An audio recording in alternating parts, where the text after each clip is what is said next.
Shalom saudara yang dikasihi Tuhan, berjumpa lagi di ibadah siang hari ini. Kita mau bersatu dalam doa untuk bersyukur kepada Tuhan. Tuhan Yesus, terima kasih Tuhan untuk setiap anugerah-Mu yang boleh kami alami dalam hidup kami Tuhan. Kalau kami masih boleh menikmati berkat-Mu setiap pagi Tuhan, kami bersyukur. Kalau sebentar lagi kami ingin memuji dan meninggikan nama-Mu Tuhan, hadirlah di tengah kami. Terima kasih Tuhan, terima kasih. Kami mau buka hati untuk setiap jamahan-Mu Tuhan. Kami mau berserah penuh di hadirat-Mu. Mari saudara kita katakan bersama.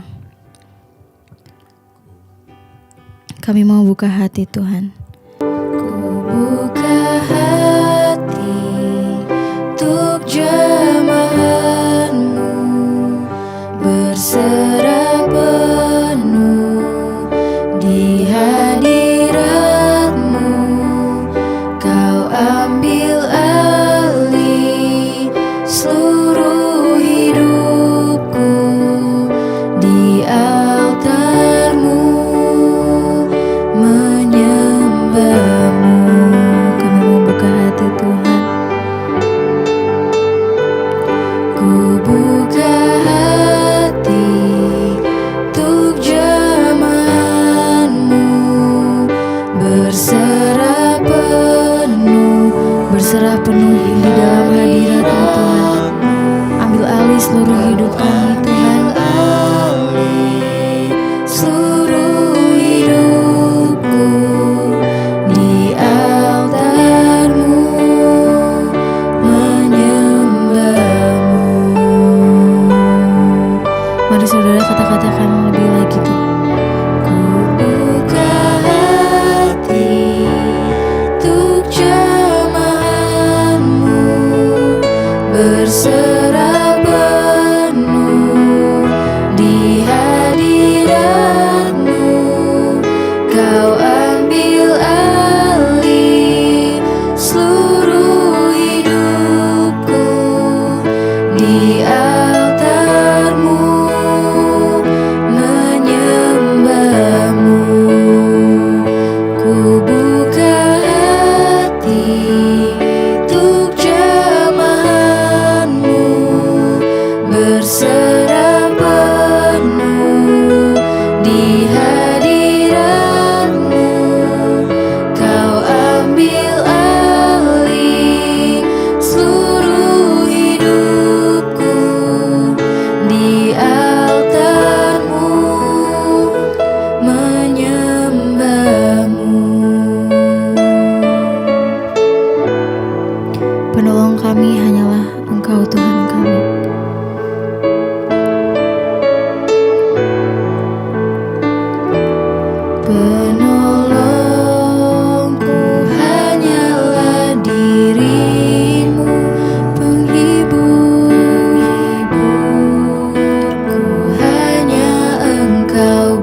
tanganku, tandaku berserah kepadamu,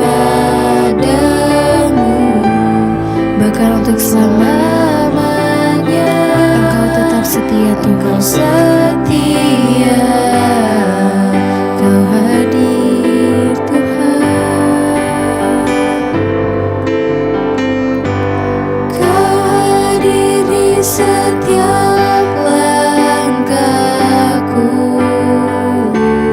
ku aman di dalam hadirat-Mu. Kau buktikan Engkau setia, kan ku angkat tinggi tangan kami Tuhan. Kan ku angkat tinggi tanganku, tandaku berserah kepadamu, bahkan sampai selama-lamanya Engkau tetap setia. Engkau setia, Kau hadir. Kau hadir di setiap langkahku, ku aman di dalam. Kami aman di dalam hadirat-Mu ya Tuhan.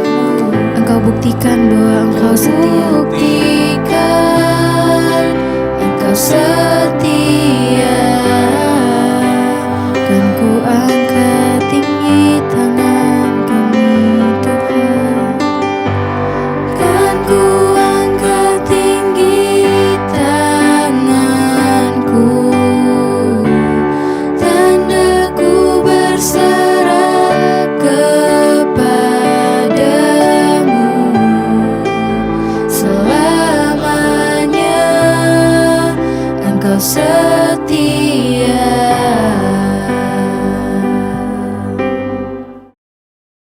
Shalom, bagaimana kabarnya hari ini? Luar biasa, karena kita punya Tuhan yang luar biasa. Iya, saudara, hari ini tema firman Tuhan adalah bagaimana kita memiliki sikap hormat dan kasih di dalam keluarga. Ya, seperti visi di gereja ini adalah membawa keluarga-keluarga yang dimenangkan bagi Kristus. Ya, pelayanan pertama kali itu harus dari dalam keluarga. Saya minta tolong mic saya, mungkin ehonya bisa di-flatkan aja, nggak usah pakai eho ya. Tes 1 2 3 3 2 1 tes. Iya, tes 1 2 3. Iya, saudara, ya kita percaya bahwa pelayanan pertama kali itu dimulai dari dalam keluarga. Kenapa? Percuma kita di luar hebat, percuma orang melihat kita luar biasa, padahal di dalam keluarga sendiri kita hancur. Percuma khotbahnya hebat, ternyata suami istri kalau berantem, maki-makian, saling pukul, buat apa? Kita tahu bahwa Tuhan kita itu Tuhan yang melihat hati dan hidup kita. Ya, makanya banyak orang ngomong, suami saya itu Bu, jangan kalau di rumah, kalau udah kayak setan tapi di luar kayak malaikat. Dia itu bisa menyenangkan orang-orang di luar Bu, tapi kalau dalam rumah buat keluarga sendiri, ada bapak-bapak yang begitu di sini, enggak usah angkat tangan, bertobat. Kalau angkat tangan kita baptis ulang nanti. Direndam berapa lama? 15 menit. Biar buka mata langsung di rumah, Bapa di sorga. Ya, jangan saudara. Ya, jangan kita ini di luar pencitraan hebat, tapi di dalam rumah, di dalam keluarga sendiri. Ternyata karakter kita hancur. Buat apa? Keluarga adalah tempat pertama kita belajar mempraktekkan firman. Keluarga adalah tempat pertama kita belajar menggenapi kehendak Tuhan. Ya, makanya kemarin ada yang nanya sama saya, Bu, ada pendeta Bu, bahasa rohnya kenceng Bu. Ya, tapi ternyata selingkuh bolak-balik, tapi di gereja bahasa roh. Itu gimana ya Bu? Saya bilang bahasa roh itu karunia, tidak menyelamatkan orang. Ya, jangan saudara tertipu, wah masuk surga ini karena sudah berbahasa roh. Penting kita berbahasa roh. Kenapa? Orang yang berdoa dalam bahasa roh itu iblis tidak tahu, karena bahasa roh adalah bahasa kita dengan Tuhan. Tetapi dengan berbahasa roh belum tentu jalan tol engkau ke sorga. Makanya Rasul Paulus berkata, ya sehebat apapun engkau bisa berkata-kata, walaupun engkau mengerti bahasa malaikat sekalipun, kalau tidak ada kasih di dalam hidupmu, maka semua itu percuma. Kayak gong yang berbunyi nyaring tetapi isinya kosong. Ya, jadi jangan hanya tertipu dengan hal-hal yang begitu. Sehingga banyak orang menjadi Kristen itu semua pencitraan, semua kebohongan. Di mana kita pertama kali mempraktekkan firman Tuhan? Di dalam keluarga, di dalam rumah, suami, istri, anak-anak. Ya, itu pertama kali. Makanya hari ini tema firman Tuhan, sikap hormat dan kasih dalam keluarga. Tema yang saya dapat dari gereja terambil dari 1 Petrus pasal yang kedua, ayat yang ke-17. 1 Petrus pasal yang kedua, ayat yang ke-17. Firman Tuhan berkata begini saudara, 1 Petrus 2 ayat 17. Hormatilah semua orang, kasihilah saudara-saudaramu, takutlah akan Allah, hormatilah raja. Ayat ini dengan jelas berkata, hormatilah semua orang, kasihilah saudara-saudaramu, takutlah akan Tuhan, ya, dan hormatilah raja. Ya, sebagai orang Kristen kita itu diatur dalam Alkitab bagaimana kita hidup. Ya, ayat ini berkata kita belajar menghormati semua orang, ya. Menghormati semua orang, lalu kasihilah saudara-saudaramu. Kita belajar untuk saling mendahulukan. Kita belajar untuk saling menghargai, di mana pertama kali di dalam keluarga. Kenapa? Karena kalau kita mulainya dalam keluarga, maka di luar pun kita akan seperti itu. Tapi kalau kita mulai dari luar, belum tentu di dalam keluarga kita seperti itu. Kalau kita mulai dari dalam keluarga, itu artinya memang gaya hidup kita yang kita bangun berdasarkan firman. Gaya hidup kita memang sudah seperti itu. Saya di rumah begitu, di luar pun begitu. Jangan di luar begitu, di rumah gak begitu. Ayat ini berkata, hormatilah semua orang. Ya, anak-anak disuruh menghormati orang tua, ya. Anak-anak harus dan wajib menghormati orang tuanya. Tapi orang tua saya galak, orang tua saya begini. Alkitab enggak bilang hormatilah kalau dia baik. Kalau dia kurang ajar enggak usah kau hormati. Enggak ada di Alkitab begitu. Pokoknya hormati. Ada yang datang sama saya, Bu, saya sama papa saya itu berkonflik terus. Papa saya itu soalnya orangnya aneh, cerewet, sukanya ngatur. Saya bilang, ya kalau bapak waras, kan ada satu peribahasa bilang yang waras ngalah. Ya, dengar aja, ndak usah diajak ribut. Tapi Bu, bawaannya tuh saya tuh pengen ribut sama dia. Ya didengar aja, orang tua tuh kadang maunya cuma didengar. Ya kadang kita nggak perlu ikuti apa yang dia sampaikan walaupun itu karena memang salah. Tapi ya dengar aja, ndak usah ribut. Kan bisa Bapak nggak usah ribut, nggak bisa Bu, ribut tiap hari. Ya saya bilang biar bagaimanapun dia adalah orang tua yang melahirkan kita. Sejahat apapun dia, ya dia sudah ditetapkan Tuhan menjadi orang tua kita. Karena itu kita wajib menghormati. Kalau kita disuruh menghormati semua orang aja kita disuruh hormati. Apalagi terhadap orang tua. Firman Tuhan berkata, hormatilah ayah dan ibumu supaya lanjut usiamu di tanah yang aku berikan kepadamu. Firman Tuhan dalam ke-10 hukum. Ya ada sambungannya. Kalau yang lain cuma jangan membunuh, jangan berzinah, jangan bersumpah palsu, jangan ini. Tapi yang hukum ini dikatakan hormatilah ayah dan ibumu supaya lanjut usiamu. Ya, jadi firman Tuhan itu berkata untuk satu ini hormati ayah dan ibumu. Ada sebab akibatnya. Kalau engkau menghormati orang tuamu, maka umurmu akan lanjut. Ya, pengen umur panjang? Amin. Hormati orang tua. Menghormati orang tua, jangan ada kata-kata ya makian kepada orang tua, ya. Jangan bersikap yang kurang ajar terhadap orang tua. Kalau Alkitab sudah berkata begitu, itu pasti benar. Ya, nah saya akan baca saudara, saya pengen kita baca firman Tuhan itu sudah mengatur. Kolose 3 mulai ayat 18 kita buka. Kita lihat di Alkitab supaya hidup kita ini terarah, teratur di dalam kita berkeluarga. Supaya apa yang firman Tuhan suruh itu benar-benar terjadi. Kolose 3 ayat 18, firman Tuhan mengatur tentang kehidupan dalam rumah tangga.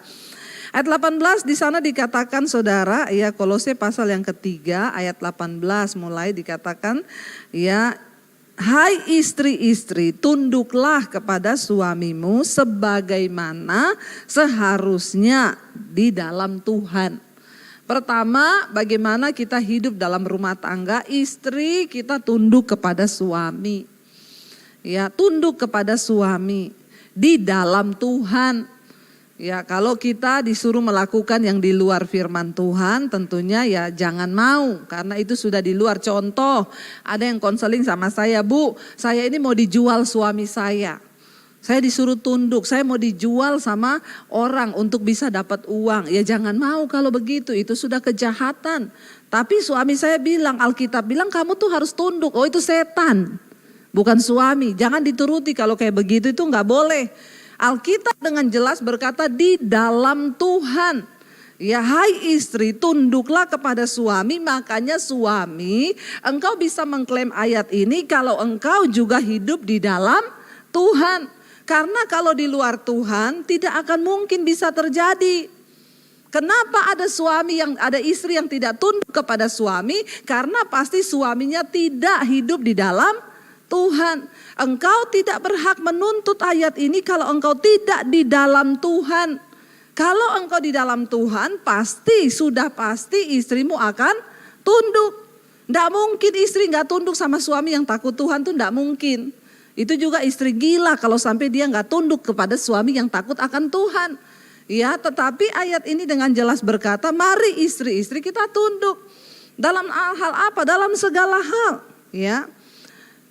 Dalam segala hal kita tunduk, terutama misalnya dalam hal apa? Keuangan, kalau suami kita mengatur keuangan. Tapi suami yang takut Tuhan kan tidak mungkin pelit-pelit.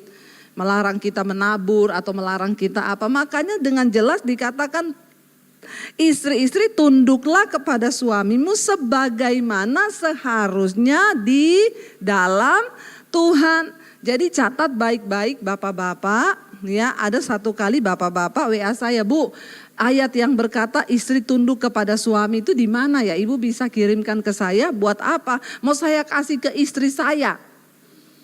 Buat apa Pak? Istri saya itu gak pernah mau tunduk sama saya. Mana ayatnya Bu? Saya bilang sebentar, sebelum saya kasih yang itu, saya kasih dulu yang untuk Bapak. Emang ada Pak. Kalau Bapak sudah melakukan itu, baru Bapak bisa tuntut istrimu. Ya, coba lanjut ayat yang berikutnya, ayat yang dikatakan, nah ini yang untuk Bapak saya kasih dulu ya. Bapak baca baik-baik, kira-kira kalau Bapak sudah melakukannya, baru Bapak kasih ayat itu ke istrimu. Bapak tuntut dia karena Bapak sudah melakukan ini. Firman Tuhan berkata, bagaimana suami harus hidup? Hai suami-suami, kasihilah istrimu dan janganlah berlaku kasar terhadap dia, kata firman Tuhan. Ya, nah kalau Bapak sudah melakukan hal ini, mengasihi istri, jangan berlaku kasar. Apa itu mengasihi? Kasih itu sabar, murah hati, tidak mementingkan diri, tidak sombong, tidak berlaku yang tidak sopan, tidak berlaku yang tidak adil. Kalau bapak-bapak sudah melakukan itu semua, baru bisa menuntut istri untuk tunduk. Nggak mungkin ada istri yang tidak tunduk kalau suaminya itu mengasihi istri. Dan jangan berlaku kasar terhadap dia. Amin bapak-bapak. Ini aminnya berat apa karena pakai masker atau memang abot gitu ya, orang Jawa bilang abot ternyata suruh mengasihi istri dan jangan berlaku kasar. Ya, katanya surga anak di telapak kaki ibu. Surga istri di dompet suami. Wah, itu salah, saudara. Ya, surga istri. Saudara ya, kalau ada bapak-bapak yang mengasihi, saya bilang, Pak, Bapak sudah melakukan ini. Bapak mengasihi istrimu dan Bapak tidak berlaku kasar. Kalau sudah melakukan ini baru Bapak bisa menuntut istrimu. Seringkali kita ini pinter. Pedang itu firman Tuhan dijadikan pedang untuk menusuk ya jiwa seseorang. Ya, suami tusuk istri pakai firman. Kamu tahu nggak ya, firman Tuhan tuh bilang loh, istri itu harus tunduk loh pada suami. Padahal kelakuannya kasar. Ini kira-kira bisa menuntut istri seperti itu? Nggak bisa. Jangan bermain-main dengan firman. Karena suami yang takut Tuhan itu nggak mungkin istrinya itu nggak tunduk. Saya bilang, Pak, kenapa ada istri yang tidak tunduk kepada suami? Karena di situ ada suami yang tidak mengasihi istri. Ini sudah timbal balik. Kenapa ada suami yang tidak mengasihi istri? Karena juga di situ ada istri yang tidak tunduk kepada suami. Kalau kita mengerti firman Tuhan, kenapa ada firman? Kenapa Tuhan memberikan hukum kepada bangsa Israel? Suruh tulis sama Musa. Karena Tuhan tahu kalau kita hidup sungguh-sungguh menuruti hukum-hukum itu, maka bahagialah hidupmu. Tapi zaman sekarang firman hukum dipakai sebagai senjata untuk menyerang. Istrinya nggak tunduk, kamu nggak tunduk ya, baca nih Alkitab, satu ini Kolose pasal yang begini ini, tunduk kepada suami enak aja. Ya, Alkitab bilang suami kasihi istrimu dan jangan berlaku kasar kepada dia. Maka di situ pasti ada istri yang tunduk kepada suami. Saya tiap bangun pagi melayani suami. Saya bikinin sarapannya, saya bikinin ya minuman, jamu yang menyehatkan supaya kita sama-sama sehat. Apa yang saya minum, saya kasih dia minum. Apa yang saya makan, saya kasih dia makan. Saya mengasihi dia. Kenapa?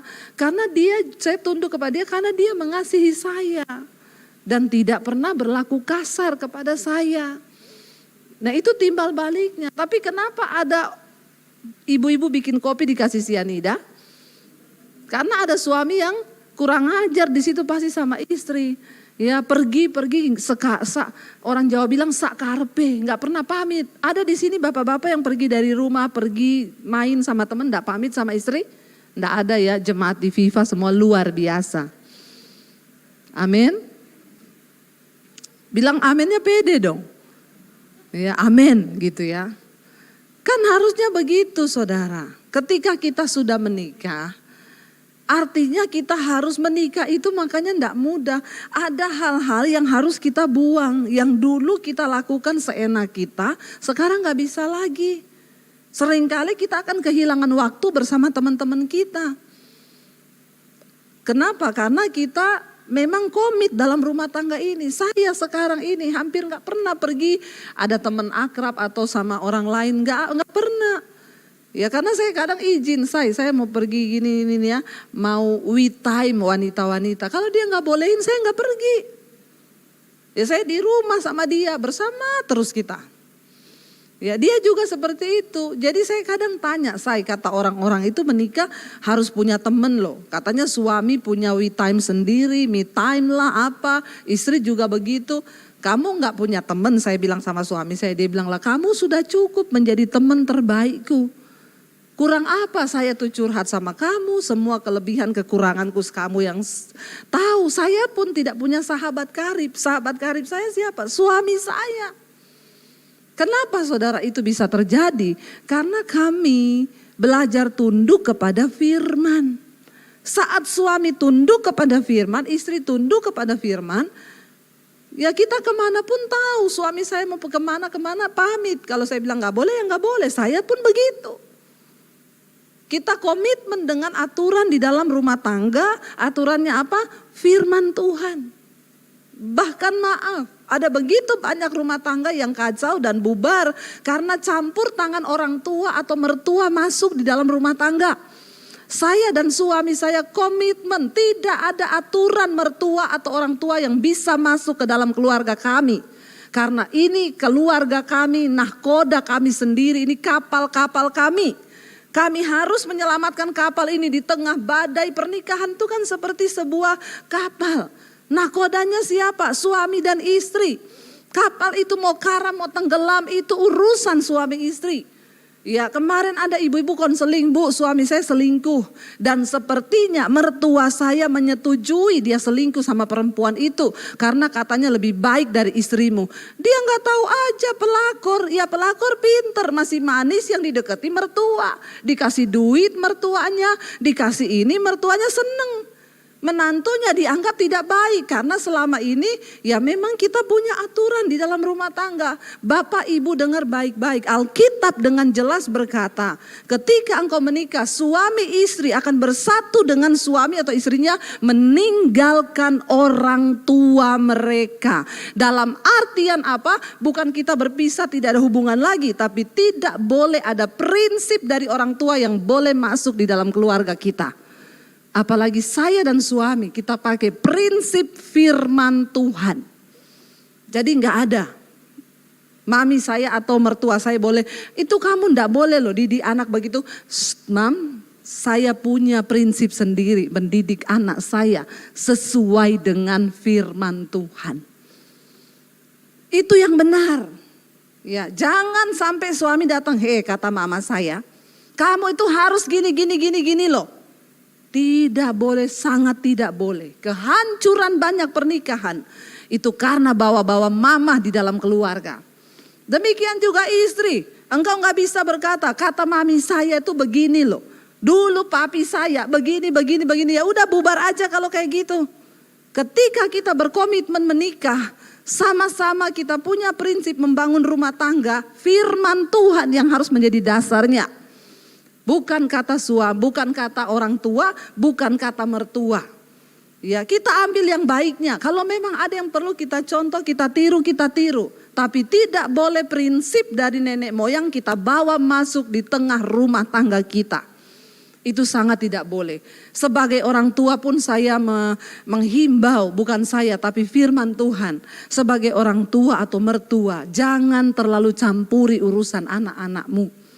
Katakan kepada mereka, mama hanya bisa mendoakan. Mama doakan semua yang terbaik bagi kalian. Mama support di dalam doa, apa yang bisa mama ya bantu, kalian minta tolong mama lakukan. Tapi selama tidak, jangan mengintervensi kehidupan anak-anak kita dengan prinsip-prinsip kita. Itu yang bisa bikin berantem. Bisa bikin berantem.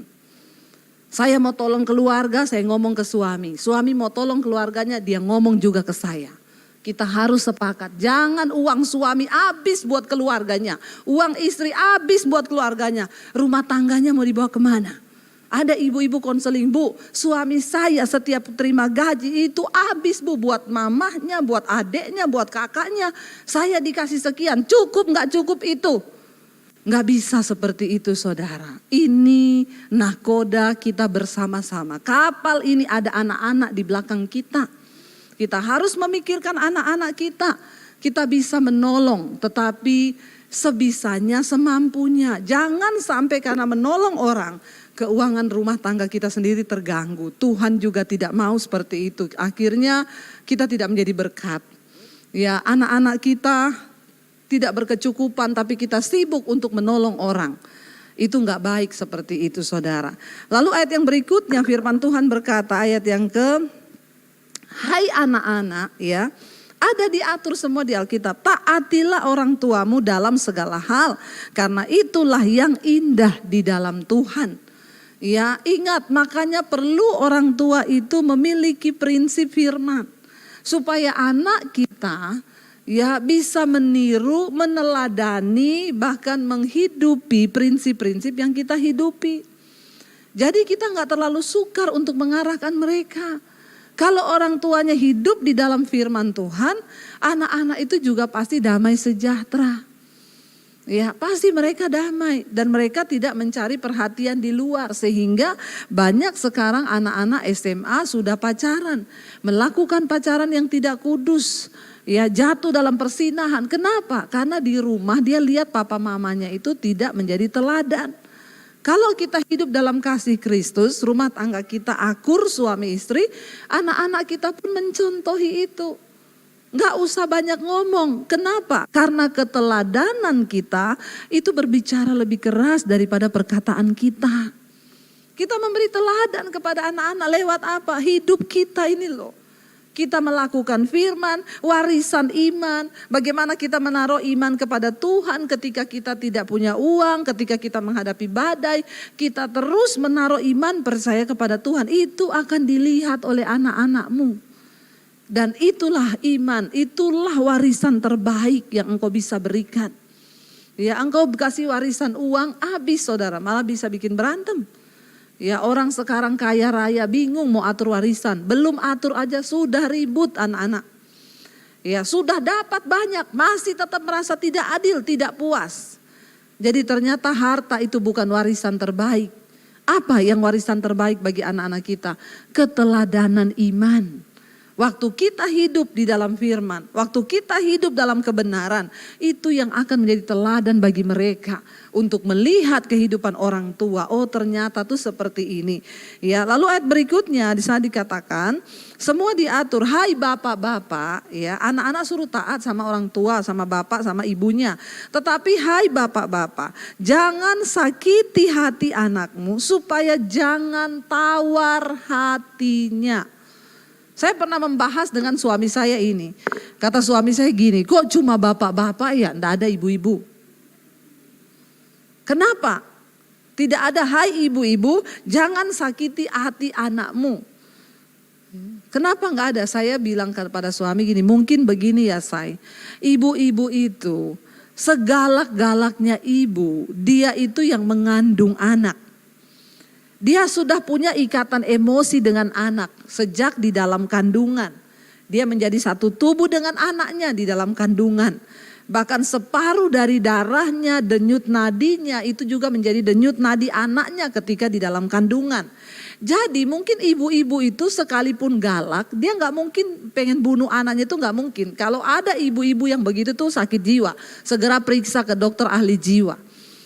Kalau ibu normal, kita pukul anak pun pukul, tapi kita nggak ingin dia mati kan. Kita nggak ingin sesuatu yang buruk. Tapi bapak-bapak tuh banyak. Ya mungkin karena mereka tidak mengandung, tidak merasakan bagaimana beratnya ada bapak-bapak. Jadi saya bilang sama suami saya, dan mungkin kalau ibu marah, itu anak nggak gampang kepahitan. Walaupun kita pukul dia juga waktu kecil, boleh pukul anak nggak? Ada yang tanya sama saya, Bu boleh pukul anak? Boleh, pakai rotan di kaki waktu umurnya masih kecil untuk memberikan dia arahan. Tapi ketika dia sudah menjelang 12 tahun ke atas kita sudah gak boleh pukul. Karena yang sakit bukan kakinya tapi hatinya. Ya, dulu anak-anak saya ada rotan kasih. Kitab Amsal berkata, ajar dan didiklah anakmu dengan rotan. Ya, kalau engkau tidak mengajar anakmu dengan rotan, engkau tidak mengasihi dia. Alkitab bilang, hai orang tua, kasihi dan didiklah anakmu. Ya, kenapa? Supaya dia tidak menyusahkan engkau di masa tuamu.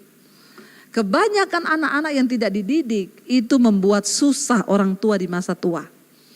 Ada ibu-ibu yang datang konseling, Bu saya mati aja pengen saya Bu. Kenapa? Anak saya bikin saya susah. Masuk keluar penjara. Berumah tangga pun ribut sama istrinya. Saya tertekan melihat anak saya. Saya pastikan pasti waktu kecil ibu gak pernah ngajar anak ibu. Ya, saya ajar anak-anak saya taruh rotan sebesar gini di pojok, saya bilang ini rotan kasih ya. Kalau kamu nakal maka rotan akan bertindak. Kenapa? Alkitab menyuruh ya. Alkitab berkata punggung orang bebal meminta pukulan. Jadi kalau sampai mami pukul kamu pakai rotan itu bukan karena mami yang mau. Tapi punggungmu yang minta pukul dong, pukul dong, pukul dong. Jadi kamu ngerti? Saya terangkan firman Tuhan saudara. Jadi mereka tahu. Jadi mungkin ibu-ibu kita pukul anak pun misalnya sakit itu cuma sebatas di luarnya aja. Tapi kalau bapak-bapak bahaya kalau mukul anak karena anak itu terlukanya dalam. Sampai ayat ini bilang jangan sakiti hati anakmu supaya jangan tawar hatinya. Saya banyak konseling orang jadi homo, jadi lesbi, mengalami kelainan-kelainan seksual. Kenapa? Karena kegagalan bapak di dalam rumah tangga. Bapak tidak mampu menjadi teladan yang baik. Bapak tidak takut Tuhan, tidak menjadi pelaku firman. Sehingga anak-anak melihat itu yang laki-laki kepahitan sama bapaknya. Sehingga ya dia kepengen menggantikan ya figur bapaknya itu, saudara, ya, dan akhirnya terjadi kelainan-kelainan. Dia benci kepada bapaknya, lalu dia benci laki-laki, ya, dia benci ini, dia pengen balas dendam. Itu terjadi kelainan-kelainan di jiwa, ya, dan akhirnya dia bisa jadi homoseksual. Kebanyakan bapak yang tidak bertobat, anaknya bermasalah. Ada anak-anak yang masih remaja sudah jadi simpenan, ya, sugar daddy, ya. Kalau masih muda bapaknya kaya raya disebut sugar daddy. Tapi kalau sudah mulai tua penyakit gula, daddy sugar, bapak-bapak sakit gula. Jadi gak usah sombong kalau jadi bapak-bapak. Ya, kenapa akhirnya banyak wanita-wanita remaja jatuh ke pelukan om-om? Karena mereka mengalami tawar hati dengan bapaknya di rumah. Karena Alkitab berkata Bapak itu adalah figur Tuhan di dalam keluarga. Engkau adalah wakil Kristus bagi anak-anakmu.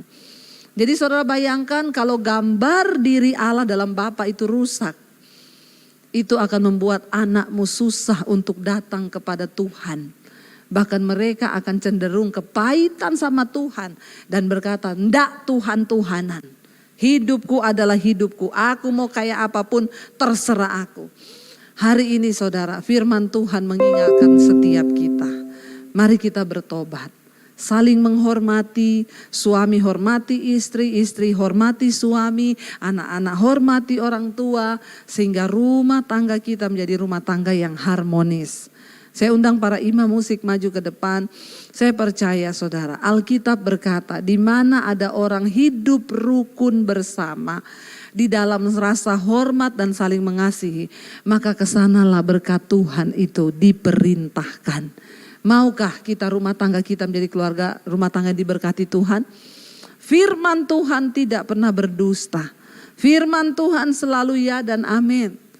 Kalau kita mau melakukannya, maka kita akan diberkati. Mari kita bangkit berdiri bersama. Ini imam musiknya pada tidur atau kemana ya? Akhirnya datang juga. Saudara, ya kita percaya bahwa Tuhan kita Tuhan yang melakukan firman-Nya dan sanggup membalaskan sesuai dengan ketaatan kita. Kita mau belajar saling mengasihi. Kita katakan pujian ini, ajarilah kami ini untuk saling mengasihi Tuhan. Ajarkan kami bahasa kasih-Mu dalam hidup kami. Supaya kami boleh saling mengasihi satu dengan yang lain. Katakan ajarilah. Ajarilah kami bahasa agar kami dekat padamu ya Tuhanku. Ajarilah kami bahasa kasih-Mu agar kami dekat padamu.